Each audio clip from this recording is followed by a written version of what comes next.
જેને 148 વર્ષ થયા છે. વહે પારેખ સાર્વજનિક પુસ્તકાલય, એમાં હું પ્રમુખ પણ છું. અને હા, બીજું, આખા અજમેરથી અમદાવાદ સુધીની પહેલી કોલેજ, MN કોલેજ આપણા વિસનગરમાં શરૂ થયેલી, અને એને ગુજરાત સરકારે હેરિટેજનો દરજ્જો પણ અત્યારે આપી દીધો છે. પછી મહાન નાટ્યકાર જે વિદેશોમાં પણ નામના મેળવી હતી, એ મહાન નાટ્યકાર જયશંકર સુંદરી, એ પણ વિસનગરમાં નિવાસ હતો. એમનો જન્મ તો બહાર હતો, પણ એ શરૂઆતથી જ વિસનગરમાં જ રહેતા હતા. એટલે એવી બધી કેટલીક નામના પ્રાપ્ત વસ્તુઓ, સ્થાનો અને વ્યક્તિઓ વિસનગરમાં છે કે જેનું આજે આપણને ગૌરવ થાય. અને હવે ભાઈ કે તો હું ભવાઈ વિશે વાત કરું.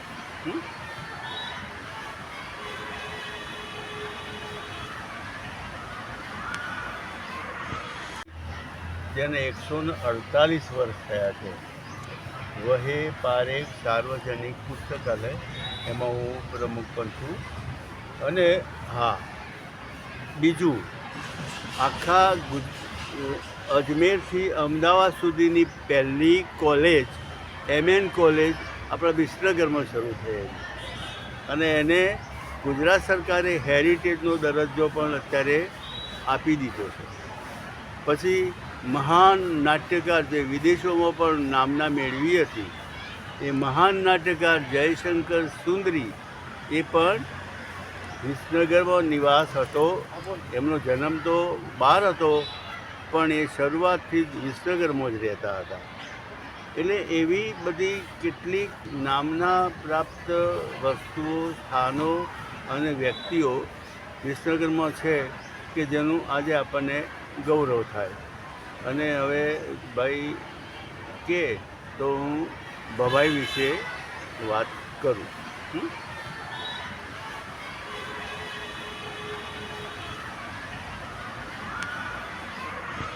નામ હતું એ સિદ્ધપુરના બ્રાહ્મણ હતા, અને એટલા મોટા કલાકાર હતા કે ના પૂછો વાત. હવે અસાઈ ઠાકરે એમાં બન્યું કેવું કે એ વખતે મુસ્લિમોનું શાસન હતું, એટલે સ્ત્રીઓની સલામતી બહુ ઓછી રહેતી હતી.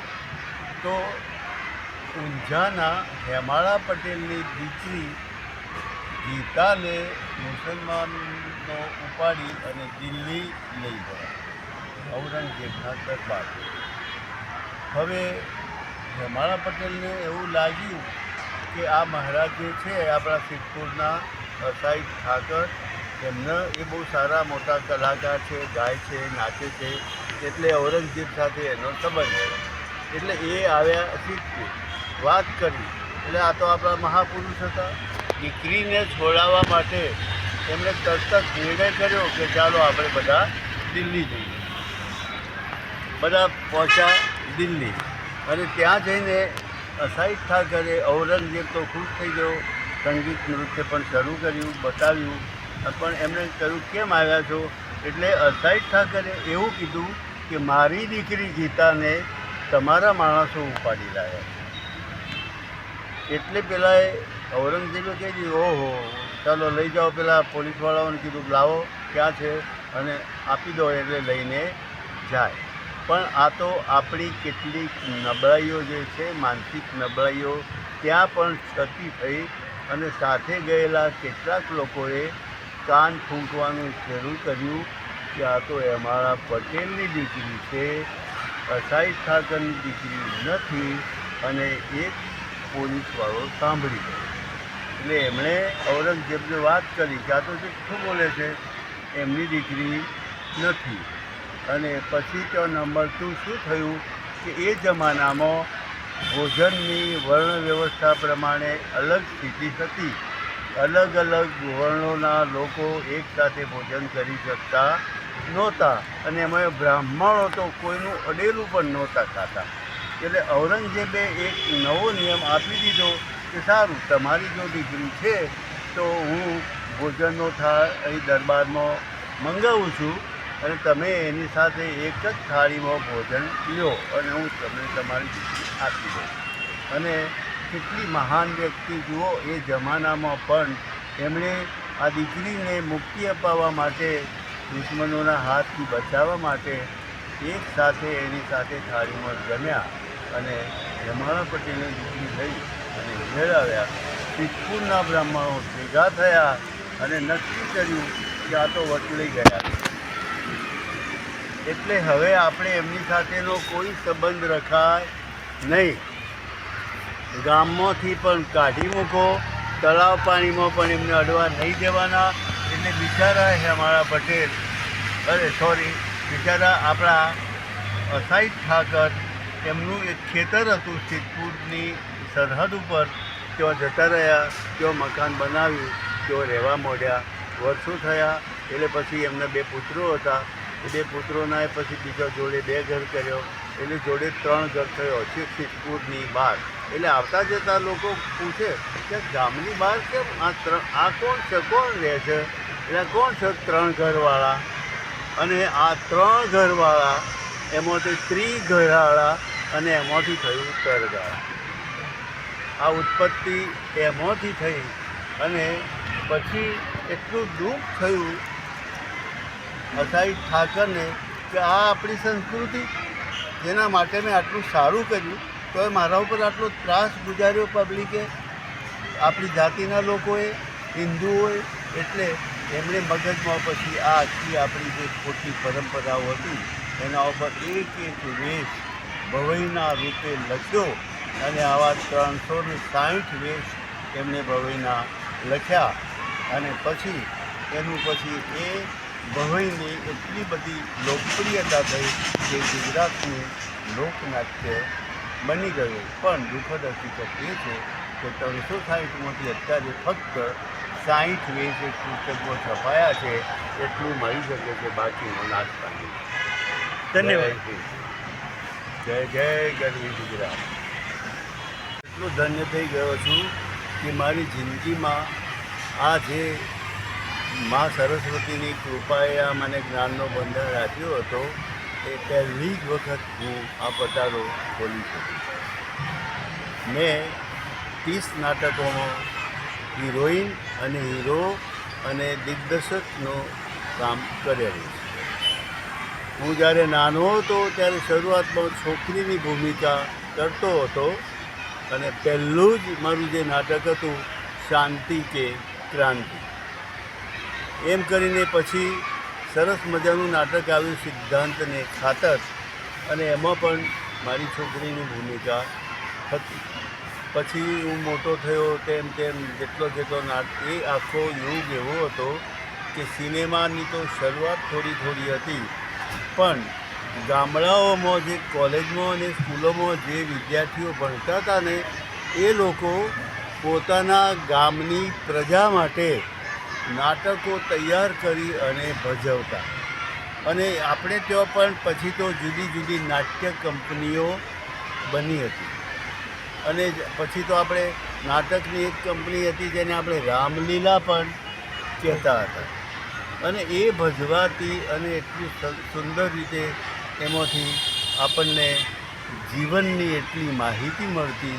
એમાં નાટકો થાય ત્યારે ગીતો હોય, એ ગીતો કટ થતો અને એ પણ બહુ મજા આવતી. એટલે આવા 30 જેટલા નાટકો. અને એમાં છેલ્લે મેં દિલ્હીમાં અંધાયુગ નામનું નાટક, જેના નિર્માતા હતા સફદર હાશમી, અને ત્યાં મેં સહદેવની ભૂમિકા એ નાટકમાં દિલ્હીના આપણા national school of drama, short form છે NSD, એ સ્ટેજ ઉપર મેં એમાં અભિનય કર્યો. ધન્યવાદ. આપની મારા ઉપર આ કૃપા વરસી રહી છે. આજ સુધી આ ક્યાંય જાહેર થયું નથી. આ મારું જે ભગવાને આપેલી જે કંઈ કલા હોય કે સાહિત્યનું હોય, મેં શરૂઆતથી હું 9મામાં ભણતો હતો અને હું નિબંધો લખતો, ત્યારે મારા હિન્દીના જે શિક્ષક સાહેબ હતા એ મારા નિબંધો એટલા વખાણતા અને આખા બધા ક્લાસોમાં ફેરવતા અને પછી મને કહે કે રાજુ તું લખ. અને મેં એક વખતે વાર્તા લખીને એમને આપી અને એ વખતના પ્રખ્યાત બાળકોના એક મેગેઝિન બાલમિત્રમાં પહેલી જ મારી વાર્તા મારા ગુરુજી દ્વારા છપાઈ અને મને એમને પ્રોત્સાહન આપ્યું. પછી તો મેં બાળ વાર્તાઓ લખી, બાળકો માટેના ગીતો લખ્યા, કવિતાઓ લખી, આત્મકથા લખી, જેને ગુજરાત સાહિત્ય અકાદમીએ પ્રથમ નંબર આપ્યો છે. અને જે વિદેશોમાં મારો ભૂતપૂર્વ વિદ્યાર્થી પ્રવીણજીના જેવો રમણભાઈ પટેલ છે, એ ન્યૂ જર્સીમાં 2000 કોપી લઈ ગયો આત્મકથાની. ત્યાં અંગ્રેજીમાં એનું ભાષાંતર થયું છે, ફિલ્મો પણ બને છે, આવું બધું ચાલ્યા કરે છે. અને આ મારું આખું આપણા મુસ્લિમોએ તોડેલા આનંદ પ્રદેશના ખંડિત મંદિરોનું જે મારું એક મહાન મારું આજે કર્તવ્ય કહેવાય. અને એનું નામ પણ એવું જ ભગવાને મને સૂચવ્યું છે કે આપણી સંસ્કૃતિની રસ્તે રઝળતી વાર્તા. અને એને આજે વાંચી ભાઈ શ્રી પ્રવીણભાઈ દ્વારા આનો પ્રચાર પ્રસાર થયો. ભાઈ શ્રી ભરતભાઈ અને તમે બેટા અહીંયા આવ્યા છો, અમારું ગૌરવ વધાર્યું છે. અને હવે તમે મારામાં એટલી બધી પ્રેરણા આજે મૂકી છે કે હવે હું ખૂબ તમારી કૃપાથી અને તમારાથી આ મહાન કાર્ય કરી શકીશ. ધન્યવાદ. આપણે આજે ડૉક્ટર રાજુજી પરમારને મળવા આવ્યા છીએ. એમના અંદર જે કહેવાય ને એક સૂર્યનો પ્રકાશ હોય ને ચારો તરફ હોય, એવા બધા એમને વિવિધતા એમના જીવનમાં બધું જોયું, નાટ્ય જોયું, ફિલ્મ જોયું, રંગમંચ. હવે આપણે એમની જોડે એક અત્યારે મારો પરિચય એ રીતે થયો કે એમનું એક પુસ્તક મારી પાસે આવ્યું. તેમાં આપણે આનંદ પ્રદેશ વિશે બધા ગામના જે ઐતિહાસિક ધરોહર કહેવાય, જે શિલ્પ સ્થાપત્યો અને ધર્મના મંદિરો, તેના વિશે એમને બહુ સરસ લખ્યું છે. તે પુસ્તક મેં વાંચ્યું છે.